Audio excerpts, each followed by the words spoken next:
बच्चों, हम 12वीं कक्षा की गणित की पाठ्यपुस्तिका का अध्याय 1 संबंध और फलन पढ़ रहे हैं, जिसमें हमने पिछले भाग में प्रतिलोम फलन के बारे में जानकारी प्राप्त की। आज हम फलनों का संयोजन देखेंगे, जिसको संयुक्त फलन के नाम से जाना जा सकता है। 2 या 2 से अधिक फलनों को कैसे हम उनका संयोजन कर सकते हैं, इस भाग में इसके बारे में हम जानकारी प्राप्त करेंगे बच्चों। तो देखिए, शुरू करते हैं फलनों का संयोजन। फलनों का संयोजन कंपोजिशन ऑफ फंक्शंस से व्यक्त किया जाता है कि भाई 2 या 2 से अधिक फलनों को किस तरह संयोजित किया जाए। इस पार्ट में हम उसकी बात करेंगे। तो थोड़ा समझते हैं बच्चों।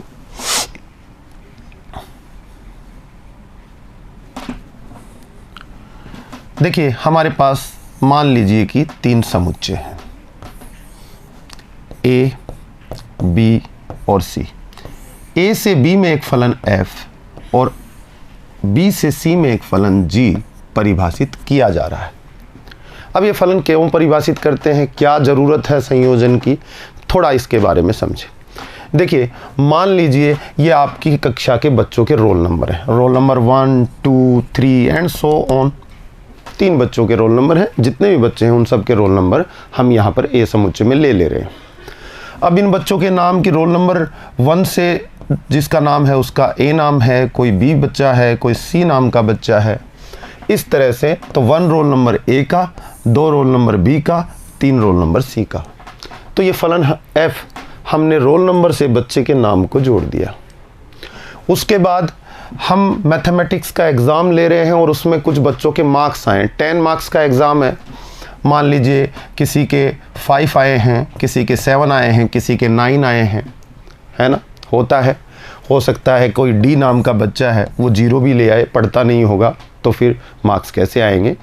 लेकिन मान लीजिए ये 4 रोल नंबर वाला था डी और डी के 0। तो इसी तरह के कुछ संबंध हम फलन जो हैं हम परिभाषित कर रहे हैं। तो प्रत्येक फलन एक संबंध होता है, एक ही बात होती है। तो एफ और जी 2 फलन हमने इस प्रकार परिभाषित किए। देखिए, आपकी जो पूरी कंप्यूटर प्रणाली है उसके अंदर आपके जो सॉफ्टवेयर बनते हैं, सारे के सारे ये जो संयुक्त फलन की जो आपकी अवधारणा है उसके आधार पर डिपेंड करता है। देखिए, आपका रिजल्ट आता है तो आप बोर्ड की साइट पे जाते हैं और वहाँ अपना रोल नंबर गूगल पे डालते हैं। सॉफ्टवेयर में रोल नंबर डालते ही आपका नाम, आपके पिता का नाम, आपकी मार्कशीट, उसमें कितने कितने मार्क्स कहाँ है, सब कुछ आ जाता है। तो वहाँ हो क्या रहा है, वहाँ यही सब हो रहा है कि एक फलन को दूसरे फलन से जोड़ दिया जाता है, संयोजन कर दिया जाता है, दूसरे को तीसरे से जोड़ दिया जाता है। तो इस तरह से समुच्चयों में आपस में फलनों के संयोजन से जैसे ही हम गूगल में रोल नंबर डालते हैं आपके मार्क्स निकल के आ जाते हैं कि भी ये 1 नंबर का रोल नंबर वाला बच्चा था, आपने रोल नंबर डाला, सॉफ्टवेयर ने कहा ये ए नाम का लड़का है, ए नाम का लड़का है, इसके 5 मार्क्स आए। इस तरह से 2 रोल नंबर है, 2 रोल नंबर डाला आपने, रोल नंबर डालते ही नाम आ गया लड़के का, बच्चे का, और बच्चे के कितने मार्क्स आए, 7 मार्क्स आए, ऐसा बता दिया गया। इसी प्रकार तो ये सारा का सारा सॉफ्टवेयर सिस्टम जो है आपका फलनों के संयोजन से आपका निकल कर आता है। तो कितना महत्वपूर्ण है ये संयोजन को समझना, संयुक्त फलन की अवधारणा हमारे लिए मैथमेटिक्स में कितनी इम्पोर्टेंट हो सकती है, आप समझ सकते हैं। कंप्यूटर इसके बिना कुछ भी नहीं है, जितने भी सॉफ्टवेयर हैं इसी से बनते। तो इस तरह से हम कुछ फलनों को, ज़रूरी नहीं है कि 2 ही फलन, आगे एक और समुच्चय ले लिया और एक h नाम का फंक्शन डिफाइन कर दिया। इस तरह से हम अलग अलग समुच्चय लेते हुए अलग अलग फलन परिभाषित करते हुए सबका संयोजन कर लेते हैं और लास्ट में फाइनल वैल्यूज़ पर पहुंच जाते हैं।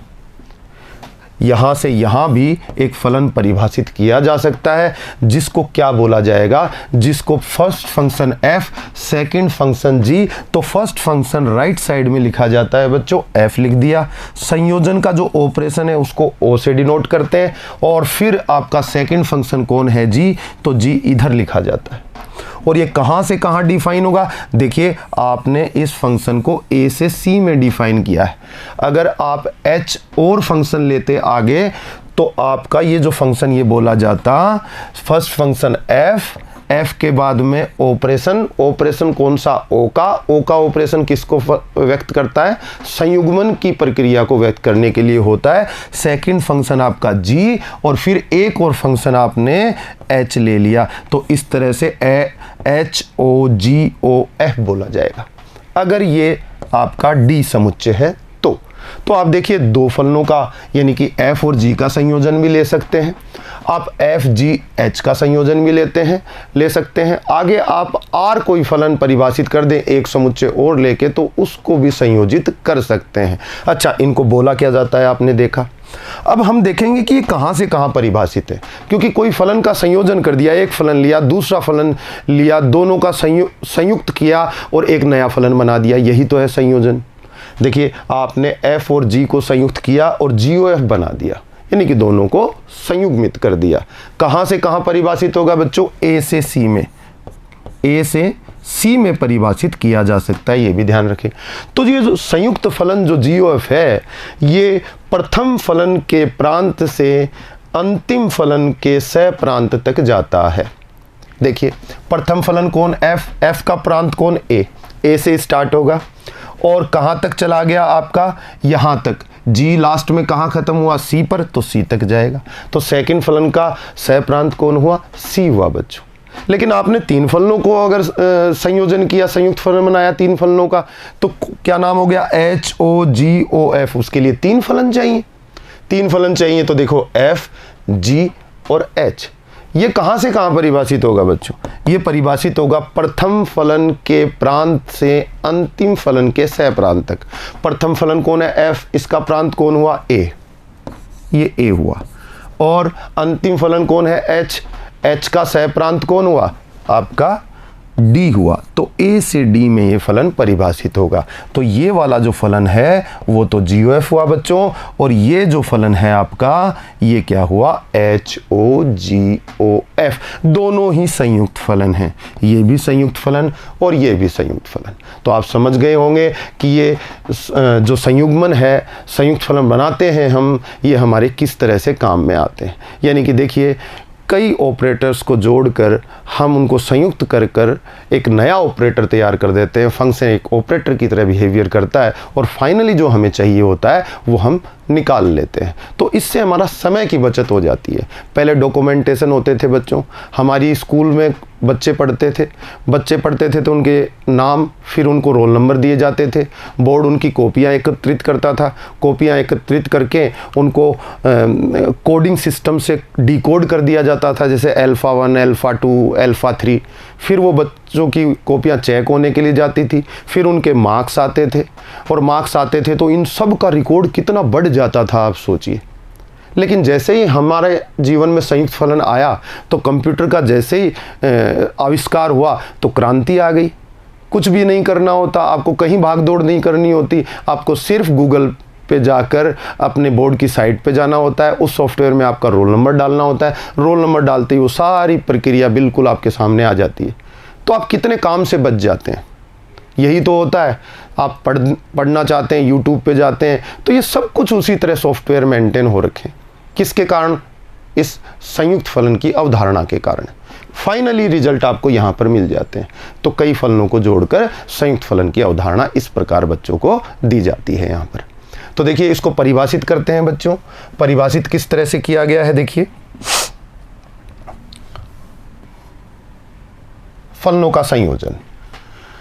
संयुक्त फलन क्या है? यदि f a से b में परिभाषित हो, यदि f a से b में परिभाषित हो, ये a ये b, कोई फलन g b से c में परिभाषित हो। यहाँ पर एक देखने वाली बात है, देखिए a था आपका और ये b था और ये आपका c था।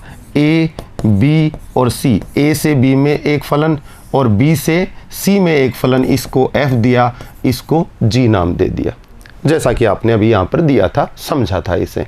फिर a से c में एक फलन परिभाषित कर दिया जिसका संयुक्त फलन नाम है और GOF से परिभाषित। प्रथम फलन राइट में लिखा जाता है और द्वितीय फलन लेफ्ट में लिखा जाता है। इसी तरह ये प्रक्रिया चलती है और A से C में परिभाषित किया, यही आपने नीचे देखा। तो आपने देखा A से B एक फलन और G दूसरा फलन B से C है, तब F तथा G का संयुक्त फलन GOF A से C में इस प्रकार परिभाषित किया जाता है कि GOF x equal to G of fx for all x belongs to A।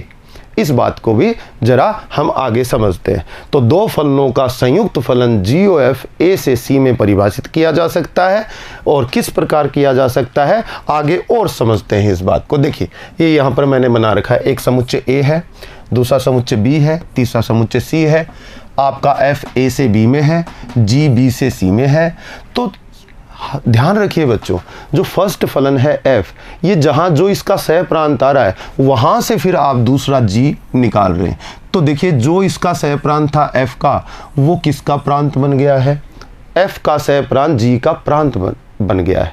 तो तभी तो संयुग्मन होगा। अगर ये कोई और समुच्चय होता और g यहाँ से यहाँ परिभाषित हम करते तो फिर संयुग्मन नहीं हो सकता था। तो इसकी नेसेसरी कंडीशन पे आगे प्रकाश डालेंगे।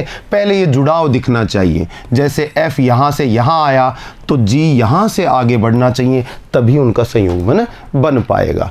ठीक है, GOF परिभाषित किया A से C में। किस प्रकार परिभाषित किया, देखिए इसके अंदर x एलिमेंट थे।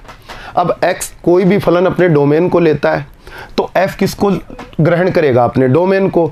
तो f में क्या डालोगे बच्चों, x, तो x डालोगे तो क्या निकल कर आता है, y, यानी कि x का प्रतिबिंब कौन है, y। तो y क्या हो गया, x का प्रतिबिंब हो गया। और जो कैसे मिला होगा y, जब आपने f के अंदर x को डाला तो उसने y को बनाया, तभी तो लिखा जाता है y = fx। अच्छा, अब आप g का प्रांत क्या है, g का प्रांत ये है b, और G का सह प्रांत कौन सा, C समुच्चय। C में माना मैंने Z है, क्या है, Z। अब Z किसके प्रतिबिंब होंगे, इन Y के प्रतिबिंब होंगे। किस फलन के अंतर्गत होंगे, G फलन के अंतर्गत होंगे, क्योंकि कोई भी फलन अपने प्रांत को ग्रहण करता है तो G किसको ग्रहण करेगा, G Y को ग्रहण करेगा।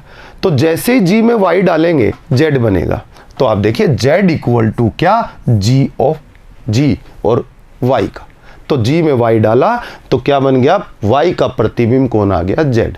अब आप पीछे देख रहे थे y खुद क्या था, y तो प्रतिबिंब था x का, किसके अंतर्गत, f के अंतर्गत, तभी तो लिखा था y = fx। और y की वैल्यू अगर मैं fx लिख दूं तो ये क्या बन जाएगा, g की जगह मैंने g लिखा, अंदर y की जगह fx लिख दिया, क्योंकि पीछे से आप देख के आए y = तो fx है। तो ये यहाँ पर g(of fx) जो लास्ट प्रतिबिंब है वो मिल जाता है। अब आपने GOF जो संयुक्त फलन है उसको कहाँ से कहाँ परिभाषित किया, A से C में परिभाषित किया। तो देखिए GOF संयुग्मन से एक नया फलन आपके सामने आ गया है। आपने f और g का संयुग्मन किया तो एक संयुक्त फलन GOF आपके सामने आ गया। अब GOF किसको ग्रहण करेगा, अपने प्रांत को। प्रांत कौन है साहब, GOF का A आपके सामने है, और सह प्रांत में क्या मिलेंगे, उसके प्रतिबिंब मिलेंगे। तो GOF लेगा किसको, x को, और फाइनली सीधा इस बीच वाली प्रक्रिया को न लेते हुए सीधा क्या दे देगा, z दे देगा आपको। क्यों, क्योंकि x के प्रतिबिंब इस फलन के अंदर सीधे z बन जाएंगे। इस फलन में x के प्रतिबिंब y थे और g फलन में y के प्रतिबिंब z थे, लेकिन GOF फलन में x के प्रतिबिंब सीधे सीधे आपको z मिलने वाले हैं। तो इस प्रक्रिया को थोड़ा समझिए। आपने GOF को क्या दिया, उसका प्रांत x दिया, क्योंकि प्रांत कौन है, A, और A में क्या है, x, इसलिए मैंने इसको x दे दिया। अब x जाएगा तो पहले f के पास जाएगा, किसके पास जाएगा, f के पास, और g(of fx) लिखा जाएगा। यही तो आपका z हुआ। यहाँ से आपके सामने आया कि g(of x) यानी कि x का प्रतिबिंब कौन बनता है, g(of fx) बनता है। चाहे इसको z बोल दो, चाहे ये बोल दो, क्योंकि z के बराबर ये वैल्यू पहले ही शो कर चुका हूँ मैं। z बराबर g(of fx) for all x belongs to a। जितने भी A में x होंगे उन सब के लिए ये बात सत्य होगी। तो इस तरह से परिभाषित किया। नोट करने वाली बात देखिए, संयुक्त फलन GOF में प्रथम फलन f कहलाता है, जैसा कि मैंने आपको बताया था, और द्वितीय फलन g, क्योंकि पहले f और फिर g आया। तो पहला फलन कौन हुआ, फर्स्ट फंक्शन f, और सेकंड फंक्शन कौन हुआ, g। लेकिन लिखने में f राइट साइड में लिखा जाता है, तो ये प्रथम फलन पहले लिखा जाएगा और संयुक्त फलन की संक्रिया के बाद दूसरा फलन। तीन फलन होते, प्रथम f हो, फर्स्ट फंक्शन f हो, सेकंड फंक्शन g हो, और थर्ड फंक्शन h हो। तो कैसे लिखा जाएगा इसका संयुग्मन, देखिए संयुक्त फलन इसका बनेगा, देखिए प्रथम लिखा जाएगा, फिर संयुक्त फलन की संक्रिया O, फिर उसके बाद सेकंड फंक्शन, फिर उसके बाद संयुक्त फलन की संक्रिया और फिर थर्ड फंक्शन H। और भी कोई अगर R होता, जैसे फोर्थ फंक्शन माना कि कोई R है, तो फिर संयुक्त फलन की संक्रिया और इधर लिखा जाता R, ROHOGOF, इनका संयुग्मन। तो ये संयुक्त फलन हुआ 4 फलनों का। अगर इतना लिखा गया हो HOGOF तो कितने फलनों का संयुक्त फलन बना? 3 फलनों का। और जो आपका GOF है वो कितने फलनों का संयुक्त फलन है? 2 फलनों का, जिसमें प्रथम फलन राइट साइड से देखेंगे F है और फिर G। F को उधर लिखने का कारण है बच्चों, क्यों? क्योंकि GOF को हम देते हैं X। क्या देते हैं? X। तो सबसे पहले X किसके पास जाएगा? F के पास, प्रथम फलन के पास। फिर उसके बाद ऑपरेट कौन कर देगा? G कर देगा। इसीलिए प्रथम फलन राइट साइड में लिखा जाता है बच्चों। तो बच्चों अब हम देखते हैं कि संयुक्त फलन को परिभाषित करने के लिए उसके लिए आवश्यक प्रतिबंध क्या होना चाहिए। पिछले केस में आपने क्या देखा था? पिछले केस में अभी आपको बना के बताया था कि 3 समुच्चय होते हैं, जिसमें पहला फलन F और दूसरा फलन क्या था? आपका G। ये A समुच्चय, ये B समुच्चय, ये C समुच्चय। यहाँ पे व्यवस्था कुछ और है, इसके बारे में अभी बात करते हैं। उससे पहले मैंने कहा FOG A से C में परिभाषित हो सकता है। पीछे परिभाषा में लिखा है कि GOF परिभाषित होगा कहाँ से? A से C में परिभाषित होगा। क्यों होगा यहाँ पर परिभाषित? इसका कारण ये है, कारण ये है कि जो प्रथम फलन F परिभाषित किया था वो A से B में है और द्वितीय फलन G B से C में। तो यहाँ क्या बात देखने को बच्चों को मिल रही है? यहाँ बच्चों को देखने को मिल रहा है कि जो F है उसका सह प्रांत, F का सह प्रांत बराबर है, किसके बराबर है? F का सह प्रांत G के प्रांत के बराबर है, G के प्रांत के बराबर। तो इस व्यवस्था के बारे में बात कीजिए। अगर F का सह प्रांत G के प्रांत के बराबर है तो फिर संयुक्त फलन GOF A से C में परिभाषित किया जा सकता है। क्यों? क्योंकि यहाँ पर X मिलेंगे, उनके प्रतिबिंब कौन होंगे? Y, जिसको क्या बोलोगे? FX बोलोगे। और फिर y के प्रतिबिंब g के अंतर्गत क्या बोल देते थे आप? z बोल देते थे। z कब मिलेगा? जब g में कौन दोगे? y दोगे। और y की जगह fx लिख दे तो पीछे केस में अभी अपन ने बात की थी बिल्कुल वैसा ही आ जाएगा, equal to g of fx। ऐसी व्यवस्था हमने पीछे देखी थी, तो बिल्कुल परिभाषित किया गया। अब एक नई व्यवस्था की चर्चा कर लेते हैं कि आवश्यक प्रतिबंध क्या होना चाहिए। ऐसा होगा तो बिल्कुल GOF परिभाषित होगा अगर f का सह प्रांत g के प्रांत के बराबर हो जाए। अब नई व्यवस्था में देखिए मैंने कुछ इस तरह से बनाया है कि एक B समुच्चय है, उसके अंदर f का परिसर आना चाहिए। क्यों? B क्या हो गया? f का सह प्रांत हो गया। तो f का सह प्रांत हो गया तो परिसर हमेशा सह प्रांत का उपसमुच्चय होता है। तो जो परिसर होगा, किसका परिसर है? ये f का परिसर है। f का परिसर यहां पर मिलेगा तो ये B के अंदर रहेगा। अब एक नया समुच्चय C है जो अपने अंदर f के परिसर को ले लेता है।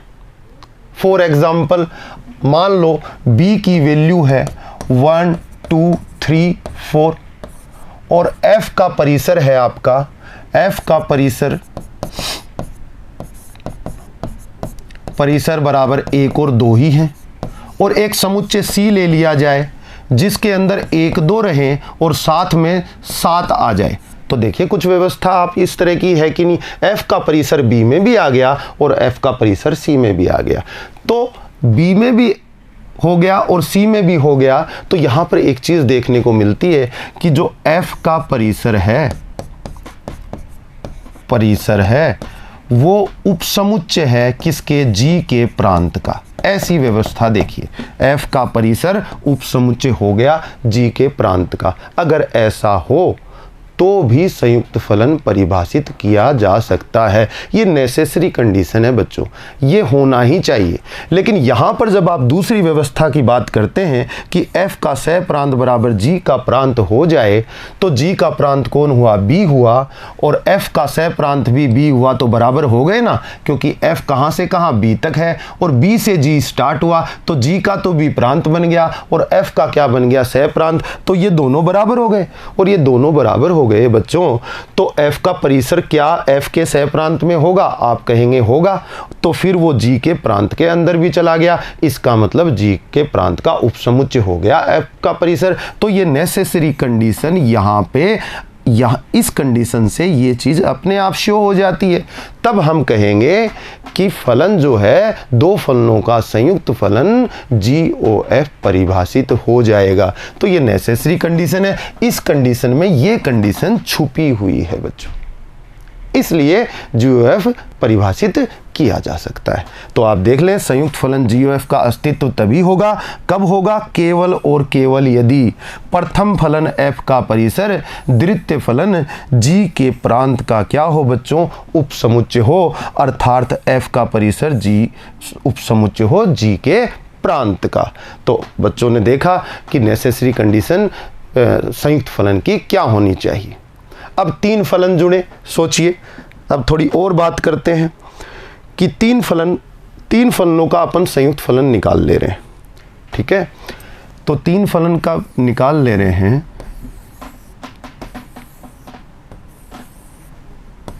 f, g और h। तो यहाँ से यहाँ जो फलन परिभाषित होगा वो तीन फलनों का संयुग्मन कर देगा। उसका नाम क्या होगा, प्रथम फलन a से b में क्या परिभाषित किया, f, और फिर c में क्या परिभाषित, c से d में क्या, h परिभाषित किया, और b से c में क्या, g। तो तीन फलनों का संयुग्मन निकालना। प्रथम फलन राइट साइड में लिखा जाता है, फिर संयुक्त फलन की जो संक्रिया है उसका ऑपरेशन का नाम o होता है, फिर g और फिर h। ये कहाँ से कहाँ परिभाषित हुआ, a से d में परिभाषित हुआ, तो इसने नेसेसरी कंडीशन को फुलफिल किया होगा। जैसा कि मैंने कहा, देखिए कैसे चेक करते हैं। प्रथम फलन कौन है, f, first function, second function, third function, इस तरह से लिखा जाता है, फर्स्ट फंक्शन, सेकंड फंक्शन और आपका ये थर्ड फंक्शन। तो ये तीन फलन हो गए। गौर कीजिए, प्रथम फलन का परिसर द्वितीय फलन के प्रांत का उपसमुच्चय होना चाहिए। अब प्रथम फलन का परिसर इसके अंदर होगा और द्वितीय फलन कौन है, g, उसका प्रांत कौन हो गया, b हो गया, तो हो गया उपसमुच्चय। तो आप यहां से देखते हैं कि f का जो परिसर है वो उपसमुच्चय है किसके, g के प्रांत का। एक तो ये चीज बच्चों के सामने आई। दूसरी चीज, अब द्वितीय फलन g और h, आगे देखिए, द्वितीय फलन कहां से कहां गया, b से c में गया, तो इसमें परिसर किसका मिलेगा, g का मिलेगा।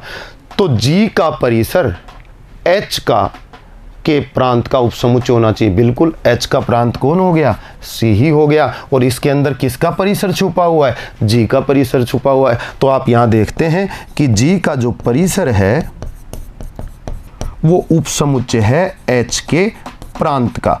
यही व्यवस्था अगर आगे भी फलनों का संयोजन करें तो निरंतर चलती रहेगी। प्रथम, तो हम कहने में कैसे बोलेंगे, प्रथम फलन का परिसर द्वितीय फलन के प्रांत का उपसमुच्चय हो, द्वितीय फलन का परिसर तृतीय फलन के प्रांत का उपसमुच्चय हो, तृतीय फलन का परिसर चतुर्थ फलन के प्रांत का उपसमुच्चय हो।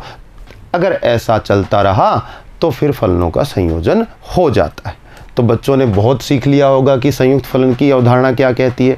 अब हम संयुक्त फलन को निकालने की प्रक्रिया पे बात करते हैं। उसके लिए हम दो फलनों का उदाहरण लेते हैं और GOF या FOG कैसे निकाला जा सकता है उसके बारे में बात कर लेते हैं।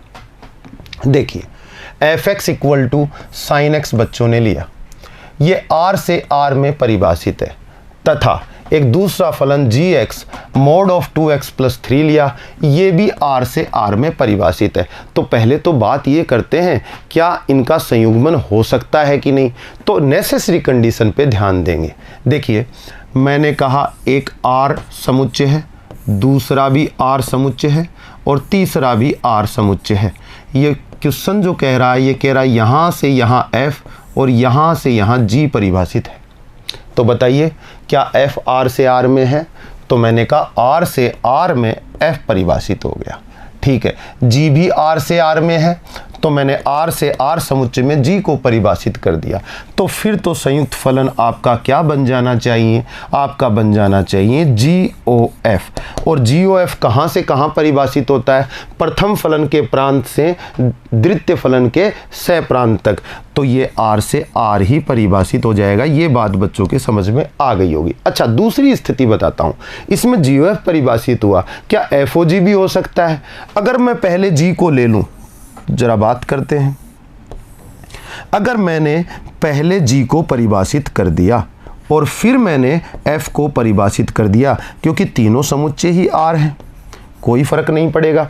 तो देखिए g प्रथम फलन हो गया और f द्वितीय फलन हो गया। तो अब इनका जो संयुग्मन होगा वो यहाँ इस प्रांत से इस के सह प्रांत f के सह प्रांत तक जाएगा। उसको क्या बोला जाएगा? उसको बोला जाएगा प्रथम फलन राइट साइड में, फिर संयुक्त फलन की संक्रिया o और उसके बाद क्या लिख दिया जाएगा? f। तो आप देखेंगे कि FOG भी परिभाषित हो गया है। और FOG में प्रथम फलन कौन है? g, और द्वितीय फलन कौन है बच्चों? f। अब आप गौर कीजिए ये कहाँ से कहाँ परिभाषित हुआ, कौन से समुच्चय से कौन से समुच्चय में परिभाषित हुआ? क्योंकि कोई फलन परिभाषित करते हैं तो उसके लिए प्रांत और सह प्रांत की बिल्कुल अनिवार्य रूप से आवश्यकता होती है। तो ये इस r से इस r में, यानी कि r to r ही हुआ। तो बच्चे देख पाए GOF भी r से r में परिभाषित हो जाएगा और FOG भी r से r में परिभाषित हो जाएगा। तो ये बात बच्चों ने यहाँ समझ ली होगी। अब देखिए, अब कह रहा है कि इनके लिए GOF और FOG ज्ञात करें। उसने पहले ही कह दिया GOF और FOG ज्ञात करें। क्यों पूछ रहा है? क्योंकि दोनों ही चीज़ें परिभाषित की जा सकती हैं। प्रथम फलन f को लें तब भी संयुक्त फलन बन जाएगा और प्रथम फलन g को लें तब भी संयुक्त फलन बन जाएगा। क्यों? क्योंकि पीछे जो नेसेसरी कंडीशन दी हुई थी वो फुलफिल हो रही है। अब बात करते हैं fx equal to sine x r से r में, gx equal to mod of 2x plus 3, ये भी r से r में परिभाषित है। तो GOF r से r में होगा और FOG भी r से r में होगा। ये बात जो मैंने समझाई है उसको यहाँ पर लिखा है। अब निकाला कैसे जाता है? GOF कैसे निकाला जाएगा? बच्चे गौर करेंगे कैसे निकलता है। देखिए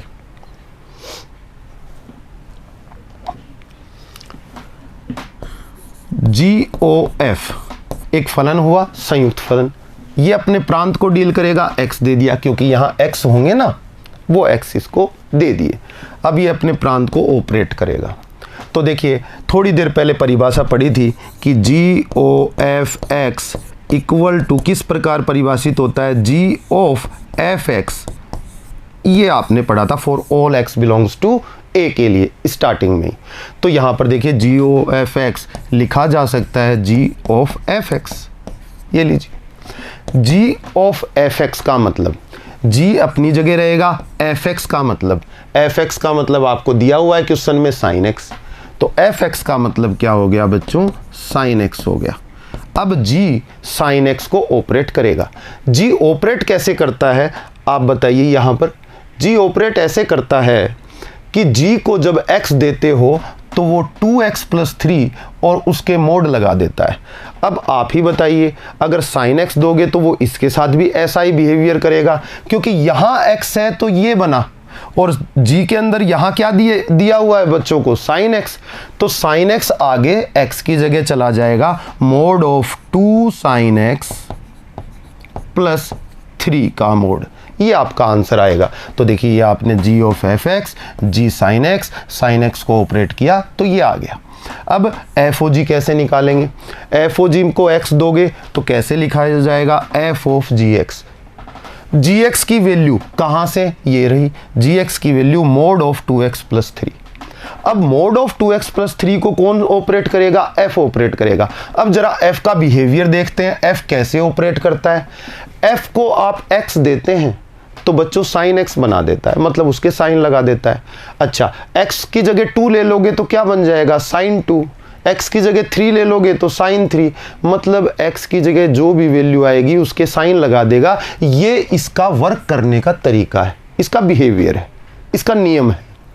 तो बच्चों फिर आप यहाँ पर क्या दे रहे हैं, mod ऑफ 2x + 3, तो ये किसके साइन लगा देगा, ये साइन लगा देगा mod ऑफ 2x + 3 के। तो ये आपका आंसर हो जाएगा। बच्चे देख पा रहे होंगे कि GOF(x), यहाँ पर मैं कहूँ GOF(x) की जो वैल्यू आई वो FOG(x) के बराबर नहीं है, नॉट इक्वल टू। तो FOG और GOF बराबर हों ये आवश्यक नहीं है, आपने यहाँ देखा होगा बच्चों।